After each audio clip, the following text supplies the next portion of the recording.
ரோகிணியோட friend வித்யா மீனாவை தேடி வீட்டுக்கு வராங்க. ஹாலில் உட்காந்து பேசிகிட்டு இருக்காங்க. ரொம்ப நேரம் ரெண்டு பேரும் பேசிகிட்டு இருக்காங்க. வித்யா தன்னுடைய காதலை பற்றி மீனா கிட்ட சொல்லிகிட்டு இருக்காங்க. அண்ணாமலை பக்கத்தில் உட்காந்து எல்லாத்தையுமே கேட்டுட்ருக்காரு. ரொம்ப நேரம் பேசி முடித்த பிறகு வித்யா அங்கேருந்து கிளம்பி போகிறாங்க. அண்ணாமலை மீனாவை பார்த்து யாருமா இது அப்படின்னு சொல்லி கேட்குறாரு. இவங்க தான் ரோகிணியோட ஃப்ரெண்டு வித்யா அப்படின்னு சொல்லிட்டு மீனா சொல்கிறாங்க. எதுக்கு மாமா கேட்குறீங்க அப்படின்ட்டு மீனா கேட்குறாங்க.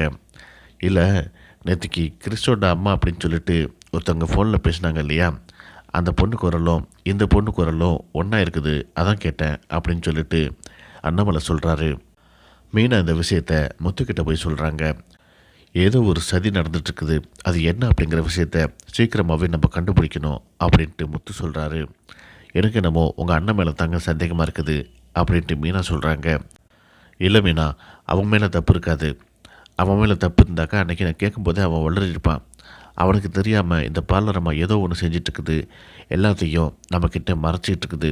அது என்ன அப்படிங்கிறத சீக்கிரமாகவே நம்ம கண்டுபிடிக்கணும். நான் கண்டுபிடிக்கிறேன் அப்படின்னு சொல்லிட்டு முத்து சொல்கிறாரு. இதை வெளியிருந்து ரோகிணி கேட்டுட்ருக்காங்க. நம்மளை நிம்மதியாகவே இருக்க விட மாட்டாங்களா இவங்க அப்படிங்கிற மாதிரி திரு திருன்னு முழிச்சிட்ருக்காங்க. இதோட இந்த பிரமோ முடியுது.